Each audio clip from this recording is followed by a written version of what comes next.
Hello and welcome back. Today I'm going to be painting this really loose watercolour seascape with waves crashing on the shore. I've suggested it with very minimal brush strokes and it's been painted in less than 10 minutes. Now the time isn't important, but the freshness and directionality of the brush strokes is. This is certainly suitable for beginners, but it may take a few goes for you to really loosen up and relax into this process. So I'm just roughly drawing out the position of the rocks and the water. And just before I get started, a quick reminder that my book, Landscapes in Watercolour, Techniques and Tutorials for the Complete Beginner, is available to purchase from all good bookstores. I'll leave a couple of links in the description below if you're interested in taking a look. Plenty of information and projects. So back to the painting, I'm using the wet in wet method and I'm wetting my page all over with clean water using my large 1.5 inch Watercolor wash brush. Any wash brush will do, anything that you feel confident painting. It's important it's a nice big brush so that you can cover the paper quickly and well. I'm using Milford cold press watercolour paper. It's taped to my board and my board's at an angle of about 20 degrees so that gravity will help with the painting.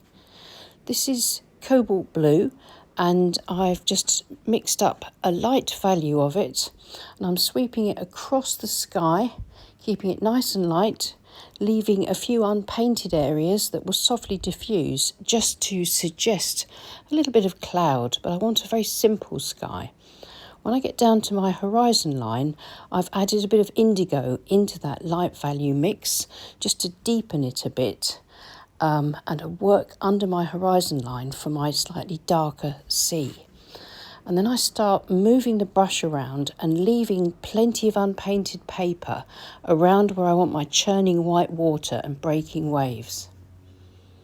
Coming up to the rocks, leaving plenty of gaps, bringing a few brush strokes quickly around where I've drawn in those rocks. And now I've dipped into sepia, indigo and raw umber and using the tips and the corner of my brush, I'm painting in my rocks with sort of dabbing motions and sweeps of the brush, not worrying about staying in the lines, just painting the paint roughly in sort of slabby shapes to kind of suggest the strata of rocks. I'm keeping the raw umber around the top of the rocks and darkening up around the base because that'll give me a nice maximum contrast around the base of the rocks where they're meeting the white churning water. Still leaving plenty of unpainted paper.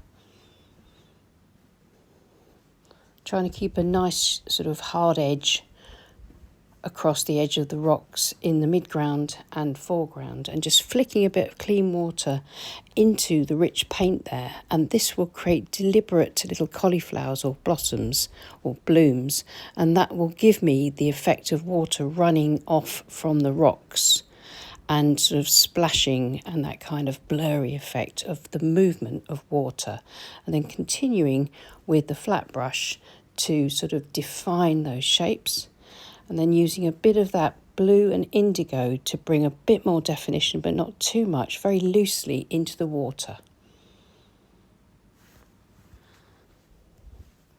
Now I'm just softening off a few edges here and there where the water is sort of breaking over the rocks with a small mop brush, and then I'll dab it with a tissue here and there very gently, very lightly, and just see if I can just get a bit more of that movement into this breaking water or the suggestion of it, just by sort of making it look hazy and sort of a bit blurry.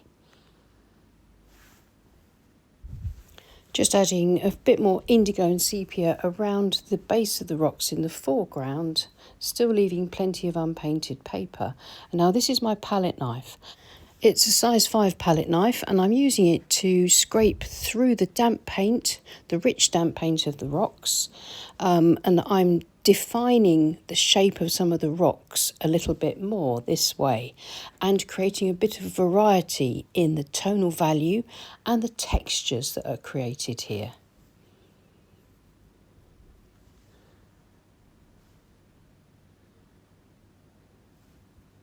And then a little bit of contrasting colour with some burnt sienna in the foreground rocks, just a few touches here and there that should contrast beautifully with the blue of the sea. And now, just before everything dries, I've mixed up a little bit of white gouache, and with my fan brush I'm going to spatter into the damp rocks and over the dry sea. And the white gouache should just increase that sort of look of spindrift and sea spray and breaking waves. Now I've laid my board flat and I'm going to leave it to dry completely. Now here's the dry painting. The colours are a little bit brighter than this. It's bleached out from the sun coming into my studio, but I'm just going to create a few finishing touches. There's not much more to do to this very loose painting.